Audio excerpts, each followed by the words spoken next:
আসসালামু আলাইকুম ওয়া রাহমাতুল্লাহ। আশা করি আপনারা সবাই ভালো আছেন। ফ্রেন্ডস লিটারেচারের পক্ষ থেকে আপনাদের সবাইকে স্বাগতম। আজকের এই ভিডিওতে আমি অনার্স প্রথম বর্ষ 24-25 সেশনের ইংলিশ ডিপার্টমেন্টের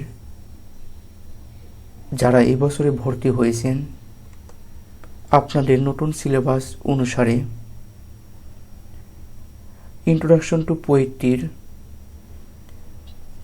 stopping by woods on a surrounding evening এই কবিতাটি নিয়ে আমি আলোচনা করব।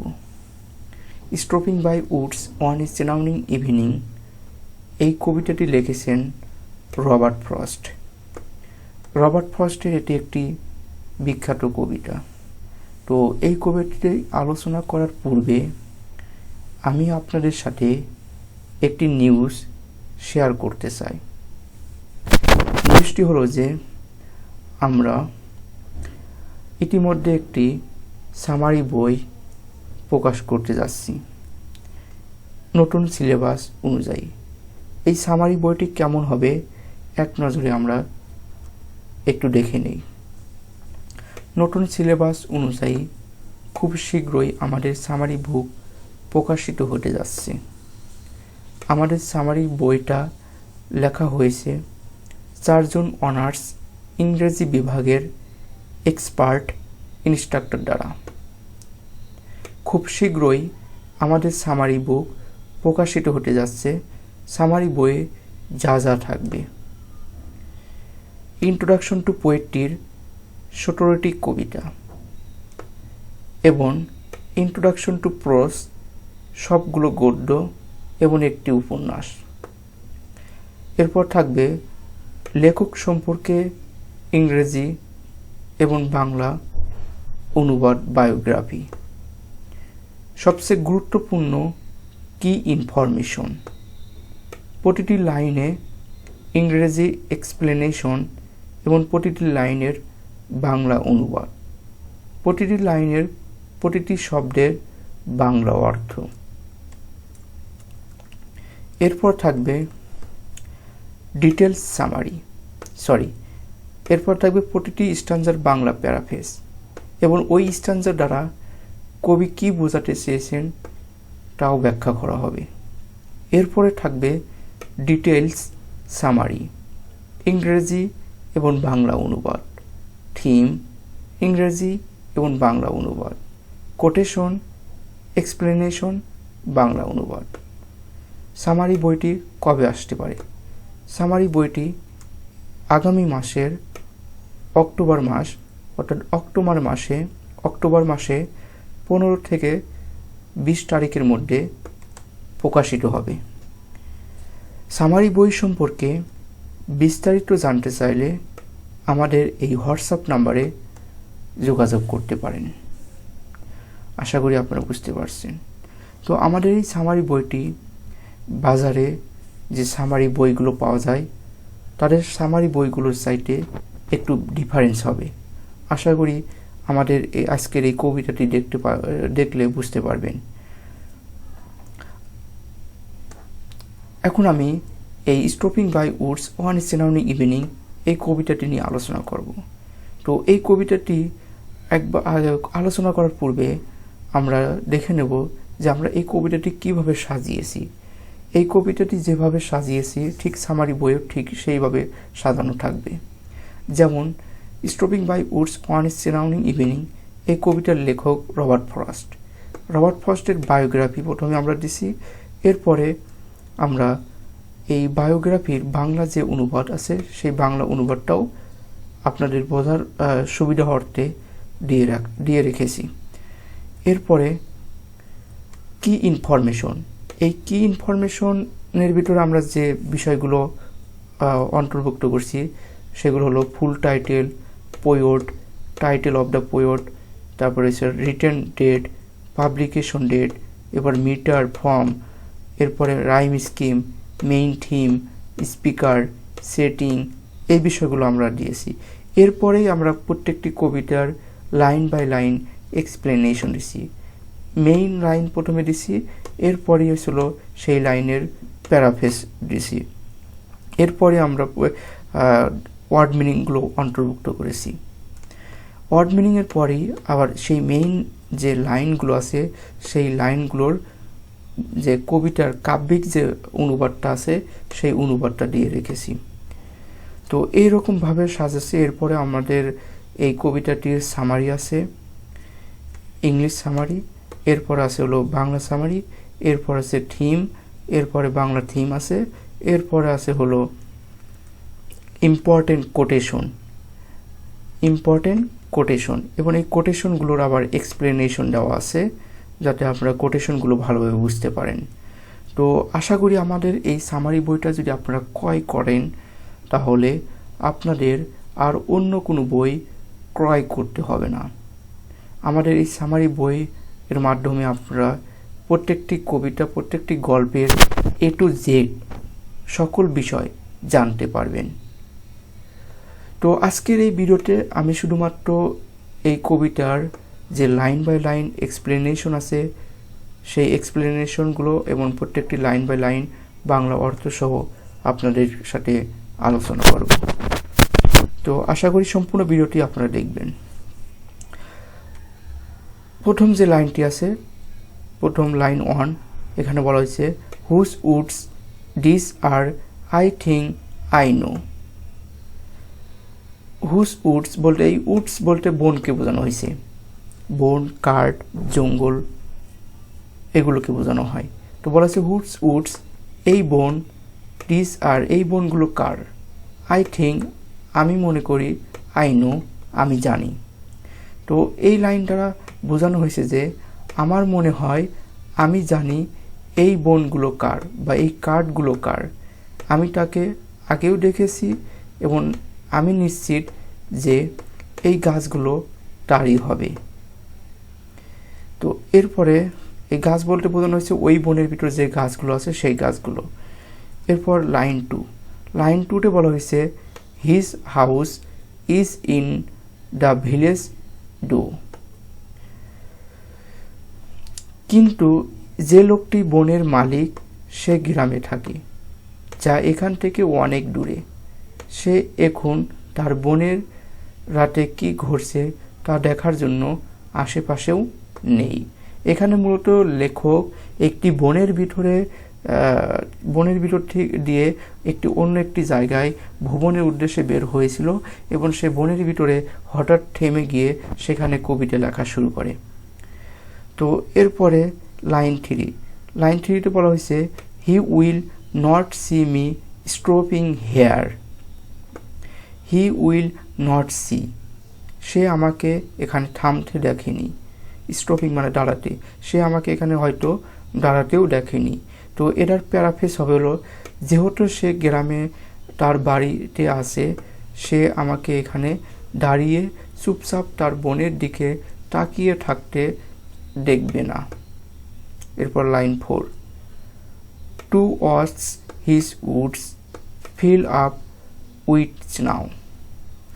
এই লাইনের প্যারাফ্রেজ হবে যে আমি থামিয়েছি কারণ আমি দেখতে চাই কিভাবে আস্তে আস্তে তুষার পড়ছে এবং মাটি এবং গাছপালা ঢেকে যাচ্ছে এবং ফলে বন সাদা এবং শান্ত দেখাচ্ছে।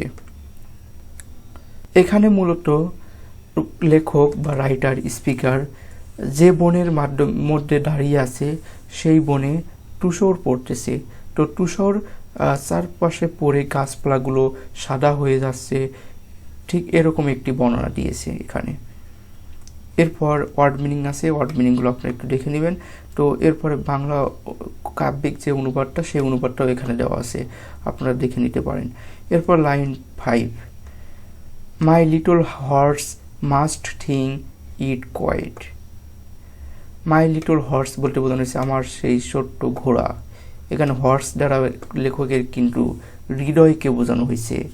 এখানে ফিগার অফ স্পিচ ব্যবহার করা হয়েছে। তো এগুলো আমি পরবর্তী ভিডিওতে বিস্তারিত আলোচনা করব যে প্রত্যেকটি লাইনে হিডিং মিনিং কি এবং কোন লাইনে কোন ফিগার অফ স্পিচ ব্যবহার করা হয়েছে, এগুলো আমি পরবর্তী ভিডিওতে বিস্তারিত আলোচনা করব। এখন শুধু আমি প্রত্যেকটা লাইনের প্যারাফ্রেজগুলো আপনাদের সাথে শেয়ার করব। তো এই লাইনের প্যারাফ্রেজ হলো যে আমার ছোট ঘোড়াটি সম্ভবত এখানে থামার বিষয়টি অদ্ভুত এবং অস্বাভাবিক মনে করছে, কারণ এটি থামার জন্য কোনো স্বাভাবিক জায়গা নয়, এটি থামার জন্য কোনো স্বাভাবিক জায়গা নয়। এরপর line 6, to stop without a farm house near, আশেপাশে কোনো ঘরবাড়ি, খামার বা মানুষ নেই, কেবল খালি জমি এবং গাছপালা, তাই একটু নির্জন জায়গায় থামানো অদ্ভুত।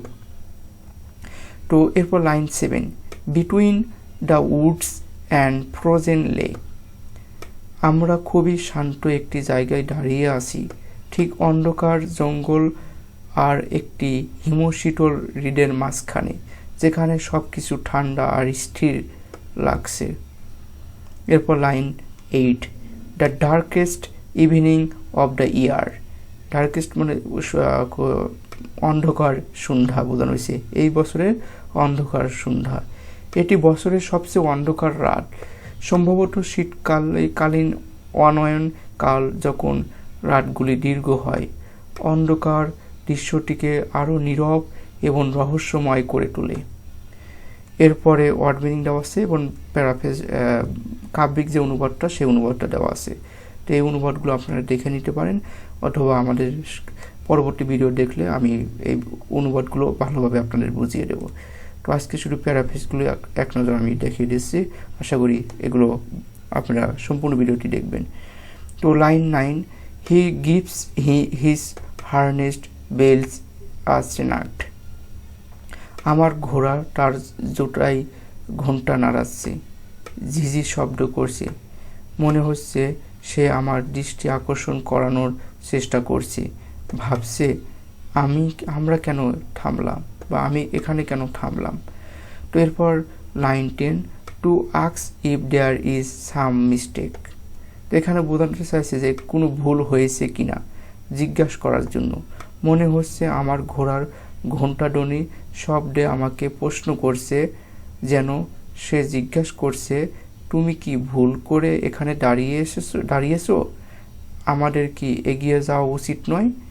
মানে এখানে মূলত লেখকের যে একটি ঘোড়া আছে সেই ঘোড়াটাকে লেখককে সাবধান করছে যে, বা লেখককে বোঝাতে চাচ্ছে যে লেখক কোনো ভুল কমে এখানে দাঁড়িয়ে আছে কিনা।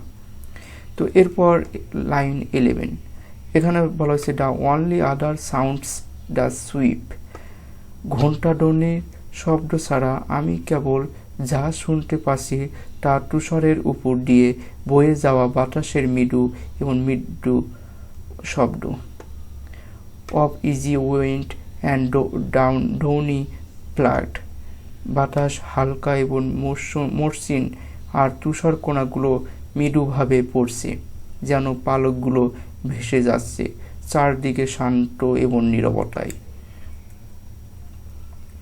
এরপরে ওয়ার্ড মিনিংটা আছে এবং বাংলার কাব্যিক যে অনুবাদ সেই অনুবাদ দেওয়া আছে। এরপর line 13, the woods are lovely and dark and deep, ঘন গাছপালা তুষারে ঢাকায় বনগুলো দেখতে সুন্দর দেখাচ্ছে, এগুলো অন্ধকার এবং অবিরাম বলে মনে হচ্ছে, যা এক শান্ত অথচ রহস্যময় অনুভূতি তৈরি করে। এখানে সেই তার বনের যে অন্ধকার দিকগুলো সেই দিকগুলো এখানে তুলে ধরছে কবি, বনের বৈশিষ্ট্যগুলো এখানে তুলে ধরেছে। এরপর line 14, but I have promise to keep, যদিও আমি এখানে থাকতে বা শান্তিপূর্ণ দৃশ্য উপভোগ করতে চাই, আমার কিছু দায়িত্ব এবং কিছু করার প্রতিশ্রুতিও আছে, আমি বেশিক্ষণ থাকতে পারবো না। এরপর 15 লাইনে বলেছে and Miles to go before I slipped, আমার বিশ্রাম নেওয়ার আগে এখনো অনেক দীর্ঘ যাত্রা বাকি, আমার ভ্রমণের অর্থে এখানে সম্ভবত জীবনের অর্থাৎ মৃত্যুর আগে আমার লক্ষ্য অর্জন করতে হবে। এখানে মূলত কবি বোঝাতে চেয়েছেন যে কবি এখন যেহেতু কবি এখানে মূলত কবি বোঝাতে চেয়েছেন যে তার হয়তো মৃত্যুবরণ করার আগে এখনও অনেক অনেক অনেক জার্নি করতে হবে, অনেক যাত্রা করতে হবে, অনেক দূরে যেতে হবে, অনেক কিছু শিখতে হবে, এই বিষয়গুলো তুলে ধরেছেন এখানে। এরপর বলছে and Miles to go before I slipped. এই লাইনের পুনরাবৃত্তি করলেও এটি আরও অর্থবহ হয়ে ওঠে।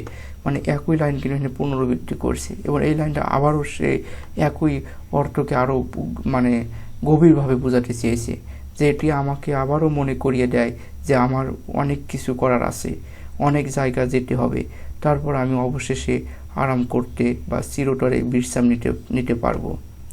তো এইভাবে এই কবিতাটি শেষ হয়। তো এর পরবর্তী ভিডিওটা আমি এই কবিতার প্রত্যেকটি লাইনের যে হিডেন মিনিং এবং এই কবিতার সামারি, থিম, খুব ইম্পর্টেন্ট কোটেশন, এই বিষয়গুলো নিয়ে আমি আলোচনা করব। তো আশা করি ভিডিওটি ভালো লেগেছে। যদি ভিডিওটি ভালো লাগে অবশ্যই লাইক, কমেন্ট, শেয়ার করে সাথে থাকবেন। আর যে কোনো ইনফরমেশন পেতে চাইলে অবশ্যই আমাদের ফ্রেন্ডস লিটারেচারের সাথেই থাকবেন। আশা করি এখান থেকে সকল ধরনের ইনফরমেশন আপনারা পেয়ে যাবেন। এবং আমাদের সামারি বইটি নিতে চাইলে অবশ্যই আমাদের এই হোয়াটসঅ্যাপ নাম্বারে যোগাযোগ করবেন।